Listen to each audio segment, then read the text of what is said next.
Welcome to PS news. ముందుగా headlines చూద్దాం. Pending లో ఉన్న సంక్లిష్ట భూ సమస్యలకు పరిష్కారం చూపామన్న చంద్రబాబులో 60 ఏళ్ల భూ సమస్యకు విజయవంతంగా ముగింపు పలికామని వెల్లడి. ఇటీవలి ప్రాపర్టీ అన్లాక్ తో ప్రభుత్వానికి 90 ఎకరాల భూమి అందుబాటులోకి.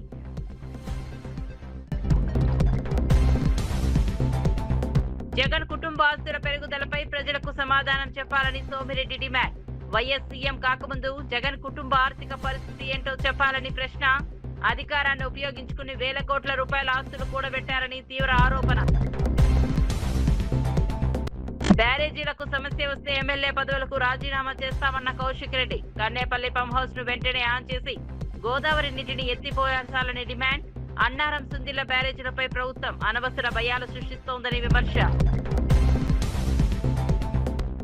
బోటు ప్రమాద బాధిత కుటుంబాలకు ₹1 పరిహారం ఇవ్వాలని జగన్ డిమాండ్. మత్స్యకార కుటుంబాల జీవనాధారం కోసం ప్రభుత్వం కొత్త బోటు అందించాలని జగన్. ప్రభుత్వ నిర్లక్ష్యం, అధికారుల వైఫల్యం కారణంగానే బోటు ప్రమాదం జరిగిందని ఆరోపణ.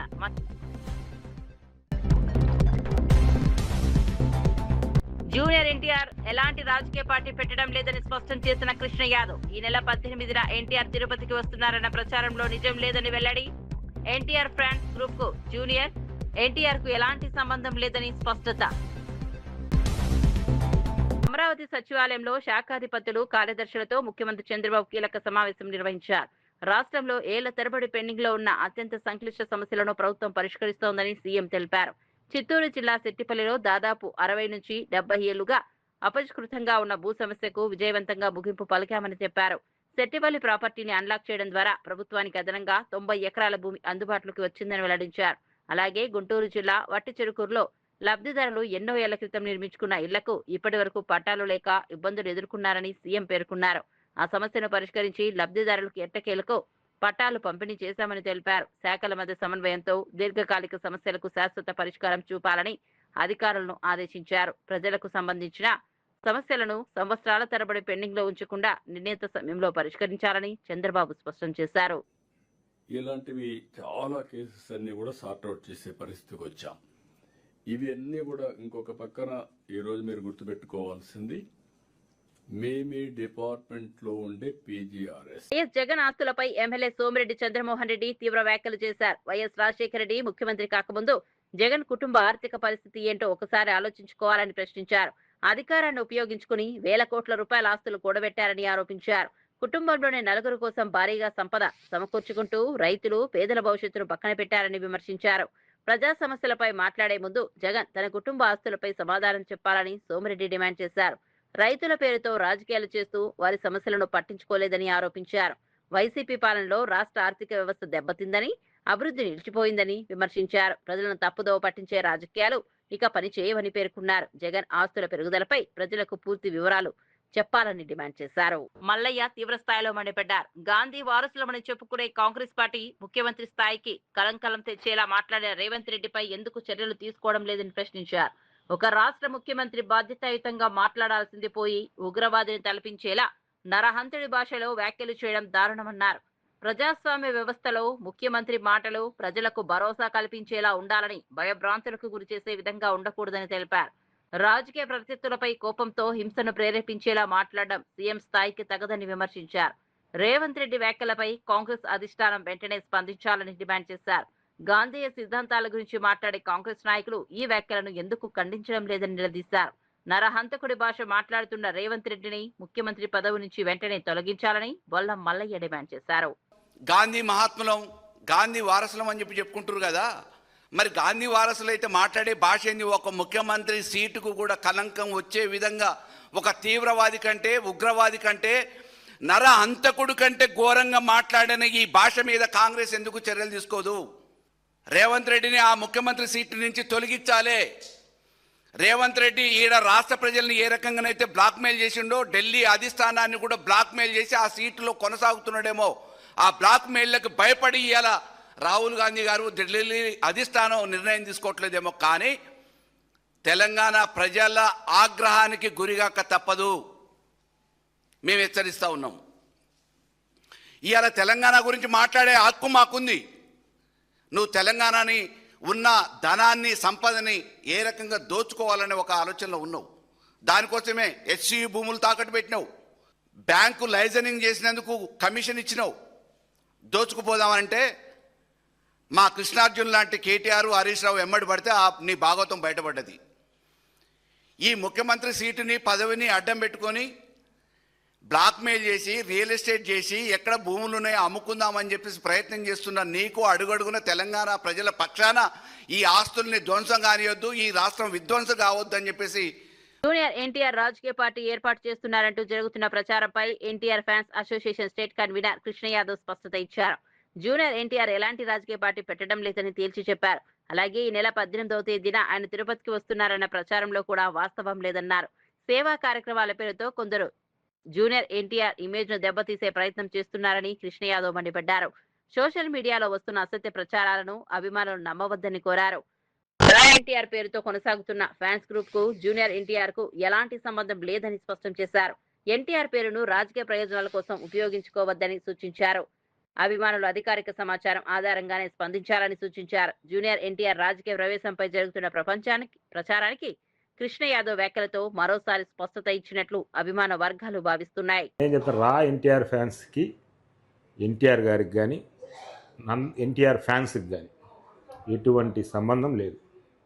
క్లియర్గా చెప్తున్నాను.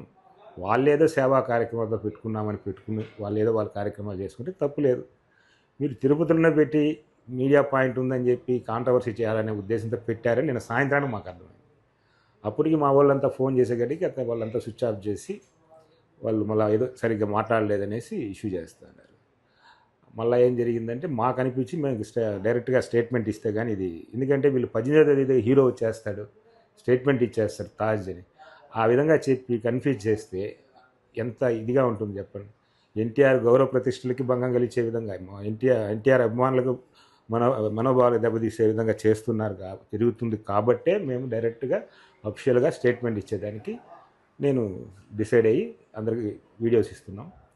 ఇది అంతా ఫేక్ న్యూస్. వాళ్ళు ఏదైనా చేసుకోగలిగితే చేసుకొని సేవా కార్యక్రమాలు తప్ప ఆ ముసుగులో మాకు కానీ, అంటే నందమూరి అభిమానులకు కానీ, హీరో గారికి కానీ ఇబ్బంది కలిగే విధంగా చేస్తే కూడా ఖచ్చితంగా న్యాయపరంగా ఎస్పీ గారికి రేపు కంప్లైంట్ ఇస్తుంది. దీని అంతా వెనకాల ఉండేది ఏం చేస్తున్నారు రేపు కంప్లైంట్ ఇస్తున్నాం.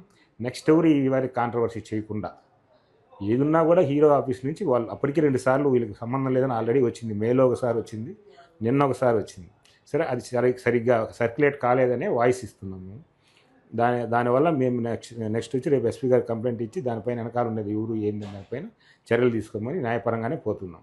రేపు వాళ్ళని అడ్డుకునేది ఉండదు, ఏమి ఉండదు, వాళ్ళ పనులు వాళ్ళు చేసుకొని పోవచ్చు. ఏమి తిరుపతి లాంటి ఒక పుణ్యక్షేత్రంలో మేము అవన్నీ చేయదలుచుకోలేదు. అందులో ఎన్టీఆర్ అభిమానులకి అంత అవసరం కూడా రాదు.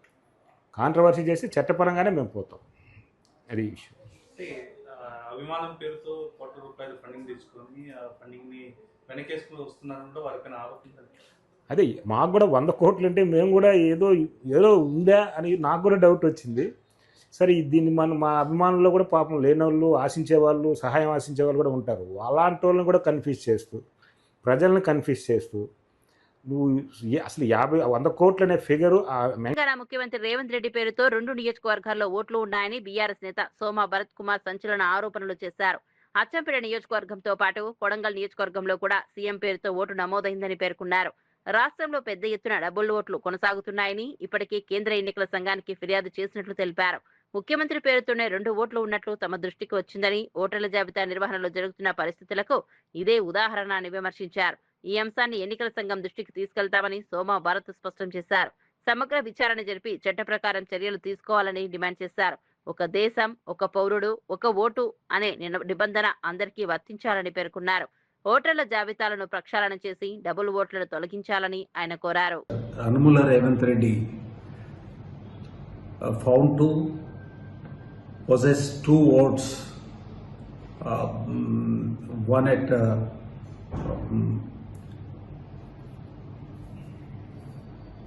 Achampet constituency and another at Kodangal constituency. This is a glaring example of what is going on in this state insofar as registration of votes, more than one, which is as already stated, it's contrary to Section 17 and 18 of Representation of Peoples Act 1950, and as well as the Section 62 of Act 1951, Representation of Peoples Act 1951.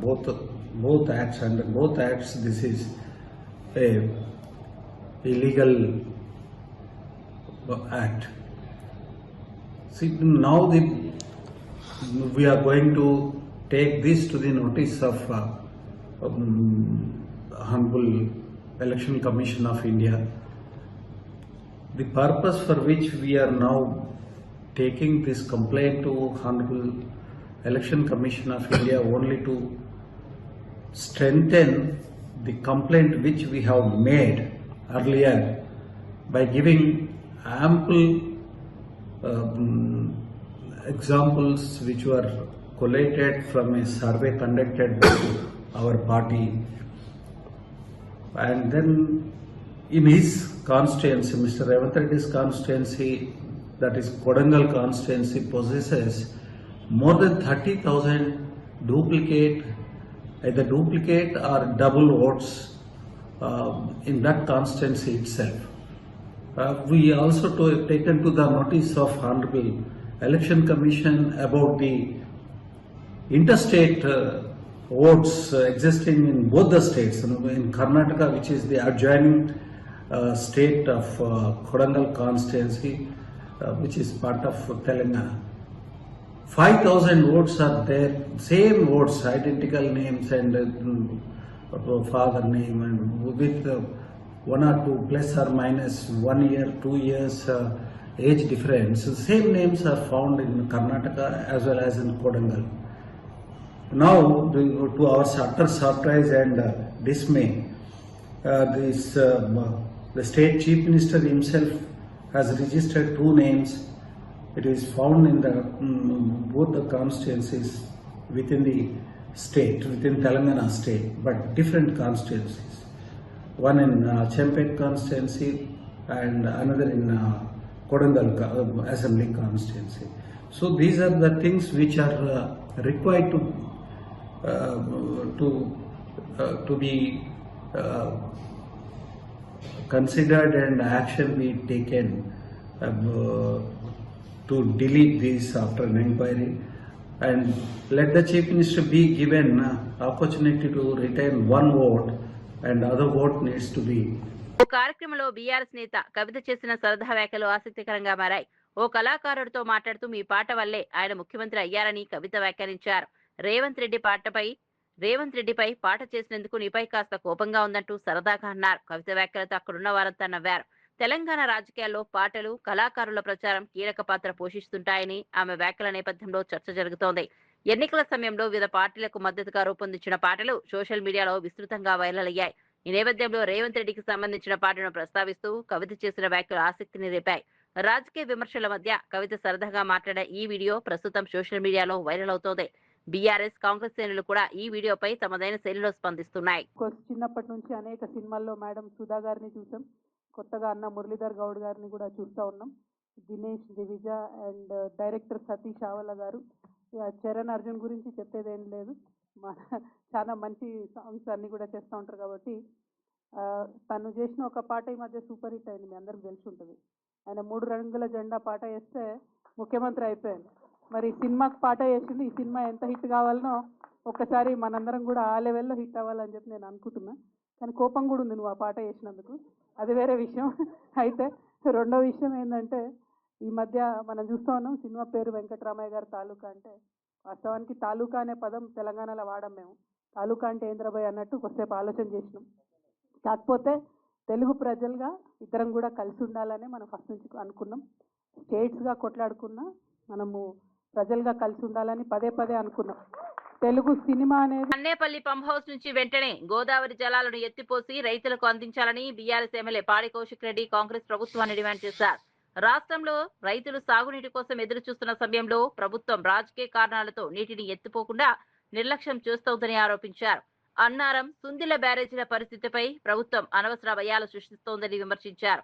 Kannepalli pump house ను on చేసి గోదావరి నీటిని lift చేయాలని స్పష్టం చేశారు. అన్నారం, సుందిళ్ల బ్యారేజీలకు ఏమాత్రం చిన్న సమస్య వచ్చినా బీఆర్ఎస్ ఎమ్మెల్యేలందరం పూర్తి బాధ్యత తీసుకుంటామని కౌశిక్ రెడ్డి ప్రకటించారు. అవసరమైతే ఎమ్మెల్యే పదవులకు రాజీనామా చేసి రాజకీయాలకు దూరంగా ఉంటామని సవాల్ విసిరారు. రైతుల పంటలు ఎండిపోతున్నా ప్రభుత్వం మొండిగా వ్యవహరించడం సరికాదన్నారు.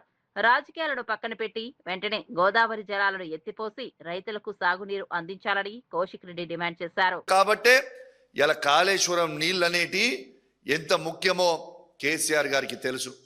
రేవంత్ రెడ్డి గారు మీరు భూదందాలు చేసుకుంటూ ల్యాండ్లు కొని అమ్ముతాడు కాబట్టి ఇలా మీకు ఆ రైతుల విలువ అర్థమైతలేదు అని నేను చెప్తా ఉన్నాను. ఇలా దయచేసి నేను మా బీఆర్ఎస్ పార్టీ పక్షాన ఇలా ముఖ్యమంత్రి రేవంత్ రెడ్డి గారికి, ఇరిగేషన్ మంత్రి అయిన ఉత్తమ్ కుమార్ రెడ్డి గారికి నేను సవాల్ విసురుతా ఉన్నాను. మేము మా పార్టీలో 28 మంది శాసనసభ్యులు ఉన్నాం. ఆ దొంగలు పోయింది కాక 28 మంది శాసనసభ్యులు ఉన్నాం. మేము 28 మంది శాసనసభ్యులు అందరం కూడా బాధ్యత వహిస్తాం. మీరు కన్నపల్లి పంప్ హౌస్ దగ్గర నీళ్లు ఎత్తండి. ఏ ఒక్క ఇంచ్ అయినా కూడా బ్యారేజ్లకు ఏమైనా ప్రాబ్లం అయితే, అన్నారం కానీ సుందిల్ల కానీ ఇంచు కూడా ఏమైనా ప్రాబ్లం అయితే మేము 28 మంది రాజీనామా చేసి మళ్ళా పోటీ కూడా మేము చెయ్యము. నీకు దమ్ముందా మీ ఇద్దరికి సవాల్ యాక్సెప్ట్ చేయడానికి? మేము 28 మంది శాసనకాలం నేపథ్యంలో హైదరాబాద్ నగరంలోని బస్తీ దవాఖానాలో వైద్య సేవలను మరింత పటిష్టం చేయాలని మంత్రి పొన్నం ప్రభాకర్ అధికారులను ఆదేశించారు. నగర పరిధిలో ఉన్న 169 బస్తీ దవాఖానాల్లో అందుతున్న వైద్య సేవలను నిరంతరం పరిశీలించాలని సూచించారు. వర్షాకాలంలో సీజనల్ వ్యాధులు పెరిగే అవకాశం ఉన్నందున ప్రజలకు సకాలంలో చికిత్స అందేలా చర్యలు చేపట్టాలని తెలిపారు. బస్తీ దవాఖానాల్లో వైద్య సిబ్బంది కొరత లేకుండా చూడాలని, అవసరమైన మందులను పూర్తి స్థాయిలో అందుబాటులో ఉంచాలని ఆదేశించారు. పేద మధ్యతరగతి ప్రజలకు మెరుగైన వైద్య సేవలు అందించడమే ప్రభుత్వ ప్రధాన లక్ష్యమని మంత్రి స్పష్టం చేశారు. మరోవైపు ఇందిరమ్మ క్యాంటీన్లలో ఆహార నాణ్యతను కూడా అధికారులు ఎప్పటికప్పుడు తనిఖీ చేయాలని సూచించారు. ప్రజలకు అందించే వైద్యం, ఆహారం విషయంలో ఎలాంటి నిర్లక్ష్యాన్ని సహించబోమన్నారు. ప్రభుత్వ సేవలు పేదలకు సమర్థవంతంగా చేరేలా అధికారులు బాధ్యతతో పనిచేయాలని మంత్రి పొన్నం ప్రభాకర్ తెలిపారు. ఇక్కడికి వచ్చినారు. ఇక్కడ ఉన్నటువంటి దానిలో ప్రస్తుతానికి ఒక సూచన చేస్తే అక్కడ ఒక స్టాఫ్ నర్స్ పోస్ట్ ఖాళీగా ఉంది. ఈ విధంగా 169 బస్తీ దవాఖానాలో అక్కడ ఉన్నటువంటి మౌలిక సదుపాయాలు కావచ్చు, సిబ్బంది కొరత కావచ్చు, మందులకు సంబంధించి కావచ్చు, ఏ అంశం ఉన్నా ఈ యొక్క అధికారులు అక్కడ సందర్శించి ఒక ఫార్మాట్ ఇచ్చినాము. ఆ ఫార్మాట్ ప్రకారంగా ఆ నివేదికనంతా కూడా గౌరవ ఆరోగ్య శాఖ మంత్రి దగ్గర, గౌరవ ముఖ్యమంత్రి గారి దగ్గర కూర్చొని ఈ యొక్క బస్తీ దవాఖానాలు ప్రాపర్ గా పనిచేసే విధంగా చర్యలు తీసుకుంటాం. నేను ఈ సందర్భంగా 169 బస్తీ దవాఖానాల్లో ప్రాంతాల్లో ఉన్నటువంటి ప్రజలు లేదా అక్కడ ఉన్నటువంటి ప్రజాప్రతినిధులు కానీ, మాజీ ప్రజాప్రతినిధులు కానీ రాజకీయాలకు అతీతంగా హైదరాబాద్ పేద ప్రజలకు సంబంధించిన సేవలు అందించే బస్తీ దవాఖానాలు బాగుండాలని ముఖ్యమంత్రి గారి ఆలోచన.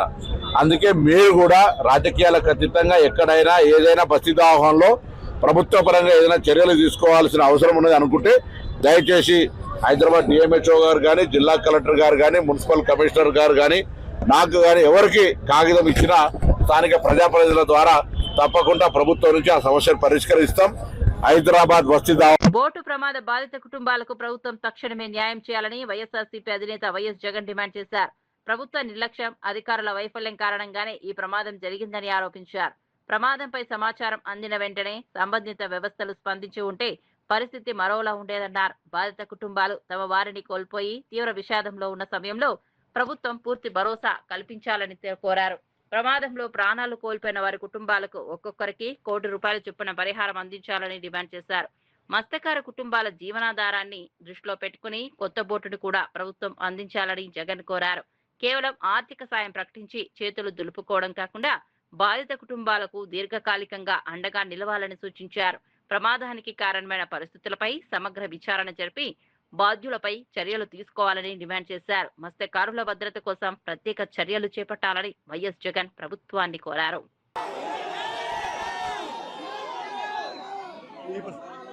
ఈ ప్రభుత్వంలో ఏమీ రాదు, అది పక్కన పెడితే ఆ 10 లక్షలు ఏదైతే అప్పట్లో కాదు ప్రభుత్వంలో మేము అనౌన్స్ మేము ఏదైతే ఇంప్లిమెంట్ చేసినామో, మామూలుగా ఏ తప్పు జరగకపోయినా కూడా, ప్రభుత్వం ఏ తప్పు చేయకపోయినా కూడా, నార్మల్ సర్కమ్స్టాన్సెస్ లో ఏదైనా దుర్ఘటన జరిగితే ఆ 10 లక్షల రూపాయలు ఇచ్చే పరిస్థితి.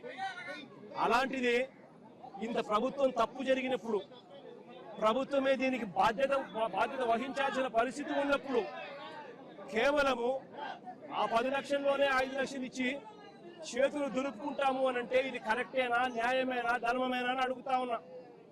మరొకసారి ఈ ప్రభుత్వం ఇలాంటి తప్పులు ఎవరు చేయకుండా ఉండాలి అని అంటే కలెక్టర్లు కానీ పోలీస్ డిపార్ట్మెంట్ కానీ ఒక కంప్లైంట్ కానీ చేతికి వస్తే మనుషులు చనిపోతా ఉన్నారు, వెంటనే ఆదుకోవాలి అని చెప్పి ఎవరైనా కంప్లైంట్ చేస్తే స్పందించే తీరును మెరుగుపరచాలి అని అంటే ప్రభుత్వం అన్నది ఒక షాక్ తగిలితే తప్పనిచ్చి, ఆ అధికారులకు ఒక షాక్ తగిలితే తప్పనిచ్చి స్పందన అనేది రాదు. కాబట్టి ఖచ్చితంగా చెప్తా ఉన్నాం, ఈ చనిపోయిన 6 కుటుంబాలకు ప్రతి కుటుంబానికి ₹1 కోటి కాంపన్సేషన్ ఖచ్చితంగా.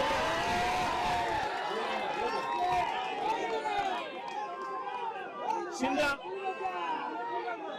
బాధిత కుటుంబంతో కలిపి 7 మందికి ఖచ్చితంగా ₹1 కోటి ప్రతి ఒక్కరికి ఇచ్చే కార్యక్రమం జరగాల. ఇదే కాదు ఖచ్చితంగా బోటు కూడా, కొత్త బోటు కూడా, వీళ్ళు ఏదైతే బోటు పోగొట్టుకున్నారో కొత్త బోటు కూడా తీపిచ్చాల.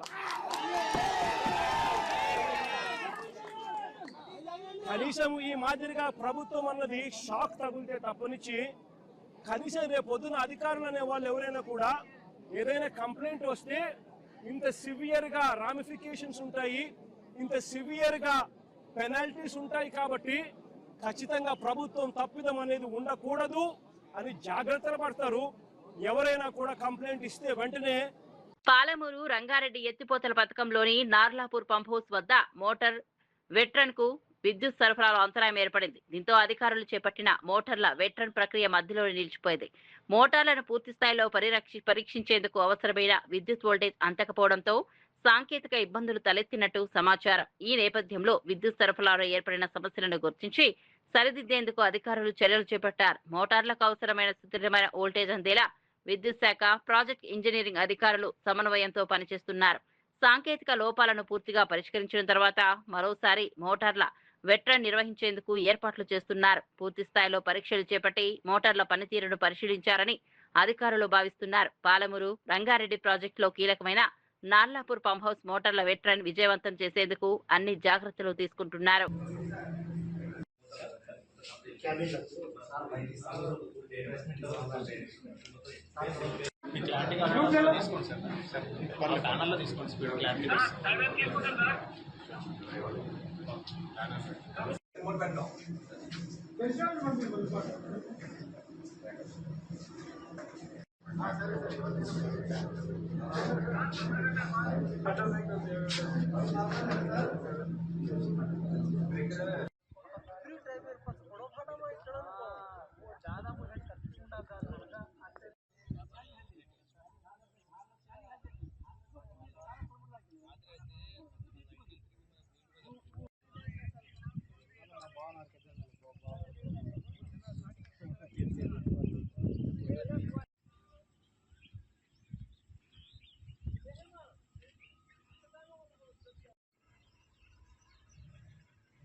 వనపర్తి జిల్లా అమర్చింత మండలం పామిరెడ్డిపల్లి గ్రామంలో ఇందిరమ్మ ఇళ్ల బిల్లుల వ్యవహారం వివాదాస్పదమైంది.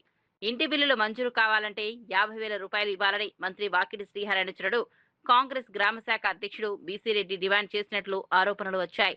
డబ్బులు ఇవ్వకపోతే ఇందిరమ్మ ఇంటి బిల్లులు రానివ్వబోమని బెదిరించినట్లు ప్రచారం జరుగుతోంది. తన అనుమతి లేకుండా గ్రామంలోకి రావద్దని, లబ్ధిదారులకు బిల్లులు మంజూరు చేయవద్దంటూ హౌసింగ్ ఏఈ రాజేశ్వరుని కూడా బెదిరించినట్లు ఆరోపణలు ఉన్నాయి. పేదలకు ప్రభుత్వం అందిస్తున్న ఇందిరమ్మ ఇళ్ల పథకంలో లంచం డిమాండ్ చేయడం తీవ్ర చర్చకు దారితీసింది. గతంలో వైన్ షాప్ ఘటన, ఇప్పుడు ఇంటి బిల్లుల కోసం లంచం ఆరోపణలతో మంత్రి అనుచరుల వ్యవహారం మరోసారి వివాదాస్పదంగా మారింది.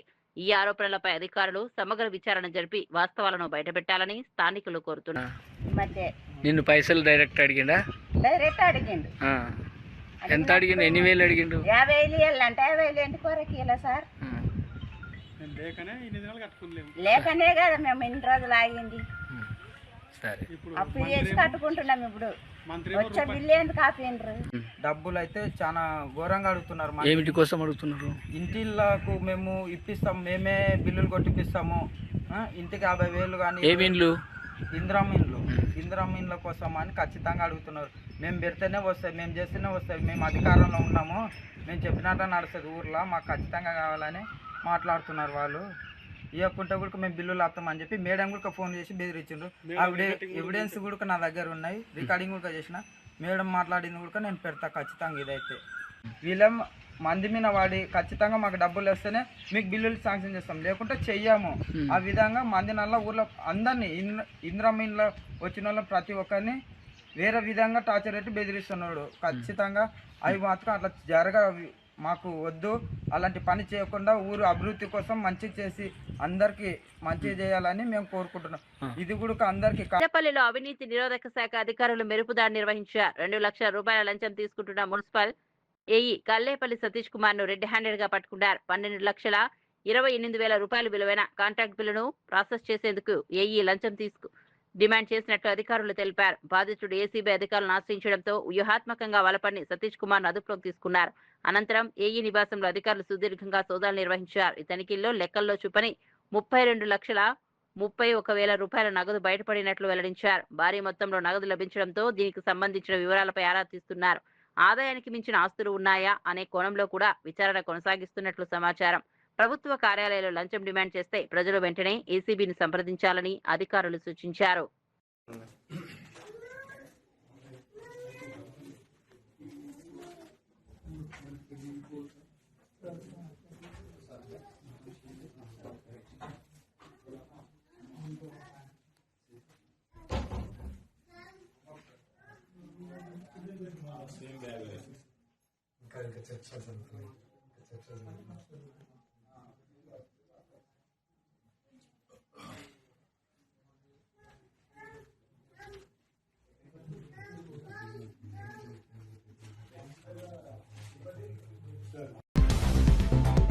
పెండింగ్ లో ఉన్న సంక్లిష్ట భూ సమస్యలకు పరిష్కారం చూపామన్న చంద్రబాబు. 60 ఏళ్ల భూ సమస్యకు విజయవంతంగా ముగింపు పలికామని వెల్లడి. ఇటీవలి ప్రాపర్టీ అన్లాక్ తో ప్రభుత్వానికి 90 ఎకరాల భూమి అందుబాటులోకి.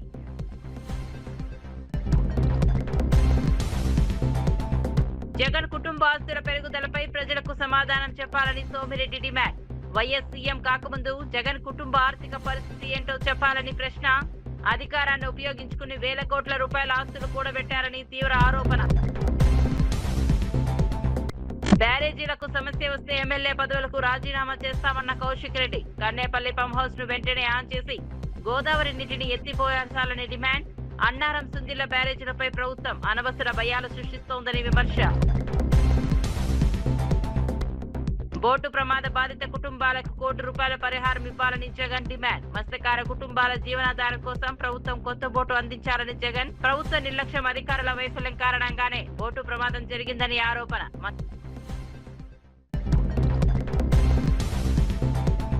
జూనియర్ ఎన్టీఆర్ ఎలాంటి రాజకీయ పార్టీ పెట్టడం లేదని స్పష్టం చేసిన కృష్ణ యాదవ్. ఈ నెల 18న ఎన్టీఆర్ తిరుపతికి వస్తున్నారన్న ప్రచారంలో నిజం లేదని వెల్లడి. ఎన్టీఆర్ ఫ్రాన్స్ గ్రూప్ కు జూనియర్ ఎన్టీఆర్ కు ఎలాంటి సంబంధం లేదని స్పష్టత.